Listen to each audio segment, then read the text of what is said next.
Babak baru perseteruan penyerobotan badan jalan dan saluran air di Kelurahan Pluit, Pajaringan, Jakarta Utara. Setelah masalah antara pemilik ruko dan Ketua RT Riang Prasetya selesai, kini pihak PT Jakarta Propertindo atau Jakpro meminta untuk mengklarifikasi mengenai status badan jalan tersebut.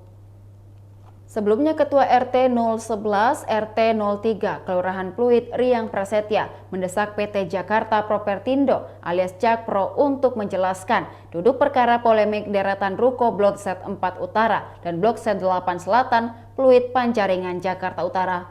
Kuasa hukum Riang Joni Sinaga mengatakan Jakpro merupakan pihak utama yang mengetahui soal adanya pencaplokan bahu jalan dan saluran air ini.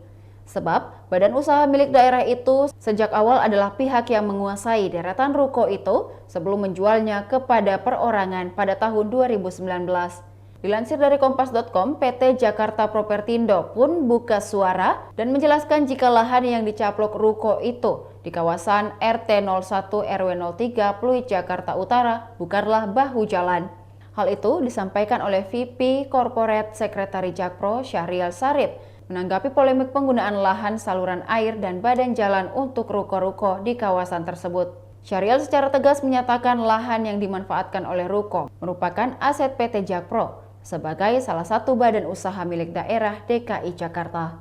Hingga kini status lahan yang dipakai itu pun masih milik PT Jakarta Propertindo, namun dipergunakan tanpa izin oleh pemilik ruko.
Demikian Tribun Hot News kali ini, saksikan berita lainnya hanya di kanal YouTube dan Facebook Tribun Timur. Terima kasih sudah nonton, jangan lupa like, subscribe, dan share ya!